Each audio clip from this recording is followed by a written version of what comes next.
की आरोपीचा बचाव करण्यासाठी काही सांगणं तसं मोडतोड करून ते सांगितलं जाऊ शकते आणि म्हणून मी स्पष्टपणे इंद्रजीत सावंत यांच्या उपस्थितीत कोर्टात सांगितलं की त्यांनी जर तो गुन्हा केला असेल तर त्यांच्यावर केस दाखल करावी,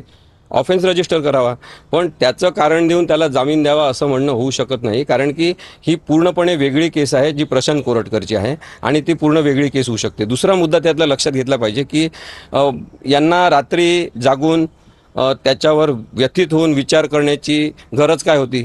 कारण की प्रशांत कोरटकरनी 12:30 वाजता किंवा 12 नंतर फोन केला आणि त्या कॉन्व्हर्सेशन नंतर ते व्यथित झालेले आहे, त्यामुळे त्यांनी तशा प्रकारचं संवादच केला नसता, शिवेगाळ केली नसती, छत्रपती शिवाजी महाराज संभाजी महाराज यांचा अपमान केलाच नसता आणि जातीय तेढ निर्माण करणारे वक्तव्यच केले नसते, यांचा त्यांच्याशी संबंध देण्याचं काही कारणच नाही। त्यामुळे प्रशांत कोरटकरमुळे हा संबंध आणि संपर्क आलेला आहे आणि त्याचा आता बचावाचा मुद्दा म्हणून वापर केला जाऊ शकत नाही असं माझं मत आहे।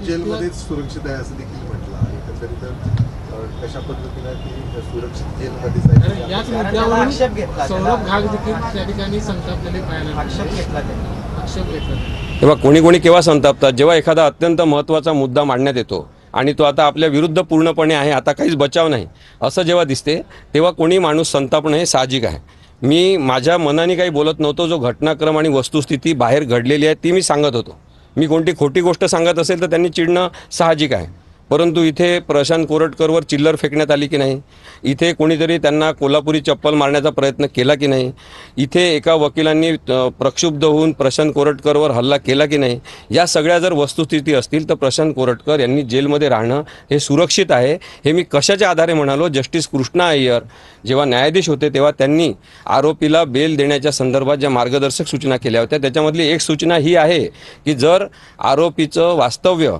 हे सुरक्षित असेल कारागृहामध्ये तर काही